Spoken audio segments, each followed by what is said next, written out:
राजे निंबलकर. धन्यवाद सभापती महोदय.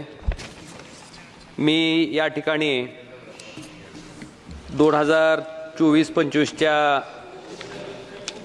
रेल्वेच्या अनुदानाच्या मागण्यावर चर्चा करण्यासाठी या ठिकाणी उभा आहे. सभापती महोदय, सोलापूर, तुळजापूर, धाराशिव ह्या रेल्वे मार्गाची घोषणा साधारणतः 2014 मध्ये त्या ठिकाणी करण्यात आली.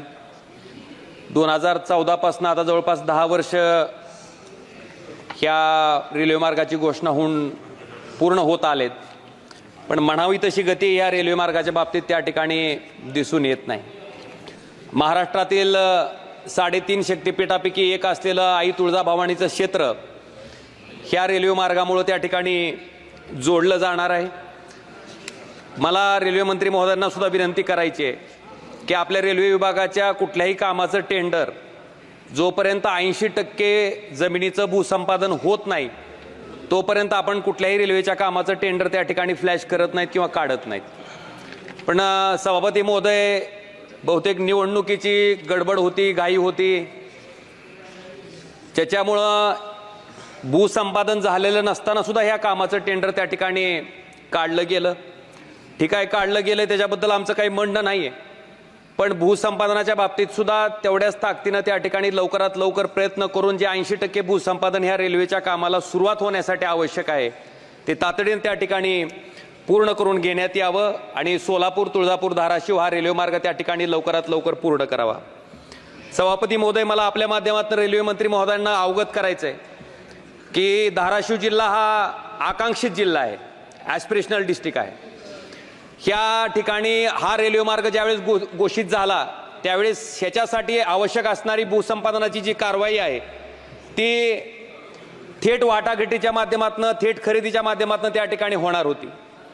महाराष्ट्रातील आपण जर बघितलं असेल तर पुणे मिरज असेल, बारामती फलटण लोणंद असेल, वडासा गडचिरोली असेल, ह्या तिन्ही मार्गासाठी जी भूसंपादनाची प्रक्रिया त्या ठिकाणी पार पाडली गेली ती थेट खरेदीच्या माध्यमातून त्या ठिकाणी पार पाडली गेली.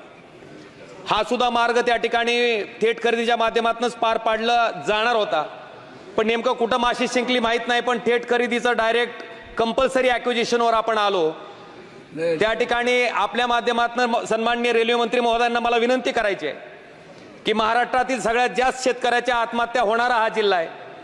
शेतकरी आधीच त्रस्त आहे आणि त्या शेतकऱ्याची आयुष्यभराची कमाई म्हणजे ती जमीन असते आणि त्या जमिनीचं संपादन होत असताना थेट खरेदीच्या माध्यमातून त्या ठिकाणी जर हे संपादन झालं तर शेतकऱ्याला जवळपास 5 पटीनं त्याच्या जमिनीचा मोबदला त्या ठिकाणी मिळतो.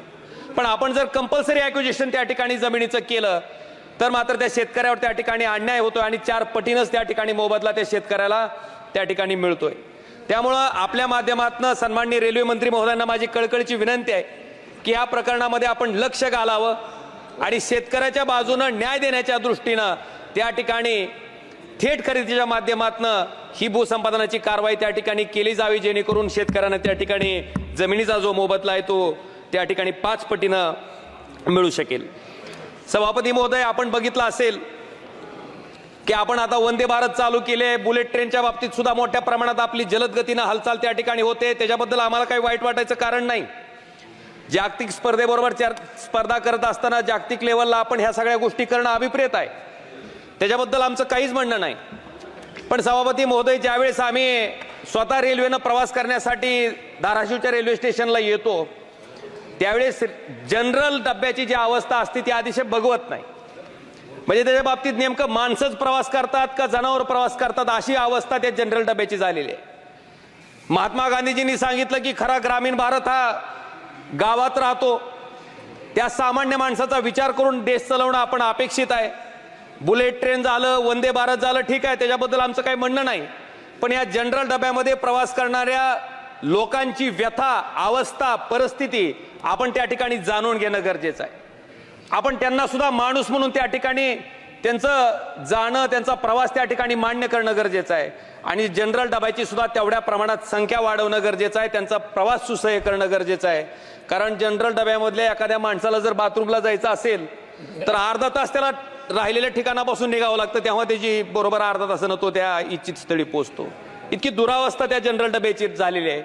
माझ्याकडे आलेल्या रेल्वे गाडी आली बिदरवरनं, की अक्षरशः जनरल डब्यामध्ये घुसण्यासाठी लोकांनी मधनं दरवाजे बंद केलेले असतात, ही लोक बाहेरून वाजवत असतात की उघडा उघडा दार उघडा, अशी बिकट अवस्था त्या ठिकाणी झालेली आहे. त्याच्यामुळं निश्चित वंदे भारत करा, बुलेट ट्रेन करा, त्याच्याबद्दल आमचं काही म्हणणं नाही. पण त्याचबरोबर ह्या सामान्य माणसाच्या जगण्याला सुद्धा, ज्याच्यामध्ये भारत देशातील फार मोठी लोकसंख्या कव्हर होते, त्या माणसाचं जगणं सुद्धा जनरल डब्यामध्ये संख्या वाढवून किंवा त्याच्यात बाबतीत काही इम्प्रूव्हमेंट करून आपण त्याचं जीवन सुद्धा प्रवासाचं सुसह्य करावं, ही सुद्धा विनंती मी आपल्या माध्यमातून सन्माननीय रेल्वे मंत्री महोदयांना करतोय. सभापती महोदय, आपण बघितलं असेल, अपंग असतील, ज्येष्ठ नागरिक असतील, पत्रकार असतील, यांना रेल्वेच्या प्रवासात पूर्वी सूट होती. अचानक कोरोनाच्या नंतर ती सूट आपण त्या ठिकाणी बंद केली. बंद झाल्याच्या नंतर आम्ही अनेक वेळेस, मी मागच्याही टर्मला होतो, मागच्याही टर्ममध्ये अनेक वेळेस या सभागृहाच्या माध्यमातून सन्माननीय रेल्वे मंत्री महोदयांना भेटून सुद्धा मागणी केली की ही जी सूट होती अपंग, ज्येष्ठ नागरिक आणि पत्रकार बांधवांना प्रवासातली रेल्वेच्या, ती सूट त्या ठिकाणी पूर्ववत प्रमाणे त्या ठिकाणी चालू ठेवावी, ही सुद्धा मागणी मी आपल्या माध्यमातून सन्माननीय रेल्वे मंत्री महोदयांना करतोय. लातूरची एक रेल्वे फॅक्टरी आहे. प्रत्येक निवडणुकीचं वर्ष आलं की त्या फॅक्टरीचं उद्घाटन होतंय. आता मला वाटतं दुसरी वेळ आहे या फॅक्टरीचं उद्घाटन व्हायची, पण अजूनपर्यंत त्या लातूरच्या कोच फॅक्टरीमधून तयार झालेला डबा काय बाहेर पडलेला नाही अजून. उद्घाटन मात्र 2 वेळेस झालंय.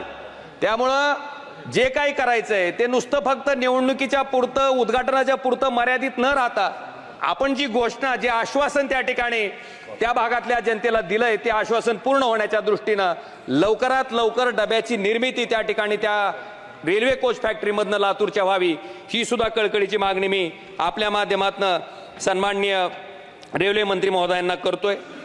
सभापती महोदय, आपण बघितलं असेल, आमच्याकडं पूर्वी नॅरो गेज होतं. ब्रिटिशाच्या काळापासून रेल्वे मार्ग होता. त्या नॅरो गेजचं रूपांतर त्या ठिकाणी ब्रॉड गेजमध्ये झालं. ब्रॉड गेजमध्ये रूपांतर झाल्याच्या नंतर मी रेल्वे विभागाच्या बऱ्याचशा अधिकाऱ्याला विनंती केली की बाबा तुमची जमीन नेमकी कुठपर्यंत आहे, त्याच्या मालकीच्या हक्काच्या बाबतीत तुमच्याकडे काय कागदपत्र आहेत ते संबंधित शेतकऱ्यांना द्या. कारण मतदारसंघातले शेतकरी त्या दोन्ही बाजूचे कायमस्वरूपी माझ्याकडे येत राहतात की रेल्वेवाले येतात, एक खुंटा गाडून जाते आणि म्हणते चला आमची जमीन इथूनच आहे. तर सन्माननीय रेल्वे मंत्री महोदयांना माझी विनंती आहे की नेमके त्या बॉर्डर कुठं आहेत, रेल्वेच्या मालकीच्या संदर्भात काय कागदपत्र रेल्वेकडे आहेत ते रेल्वे विभागाला द्यायला लावून त्या सुद्धा शेतकऱ्याच्या बाबतीत आपण सहानुभूतीपूर्वक विचार करून त्यांच्या जमिनीच्या सुद्धा रेखा ज्या आहेत त्या ठरवून त्या ठिकाणी देणं गरजेचं आहे. संपवतो सभापती महोदय, प्लीज वाइंड अप. संपवतो सभापती महोदय. आपण रेल्वे फाटकाच्या होणाऱ्या दुर्घटनेवर लक्ष केंद्रित करून आपण खालच्या म्हणजे आरयूबी तयार केलेत, आरओबी तयार केलेत, म्हणजे अंडरग्राऊंड ब्रिजेस केलेत, ओव्हर ब्रिजेस केलेत.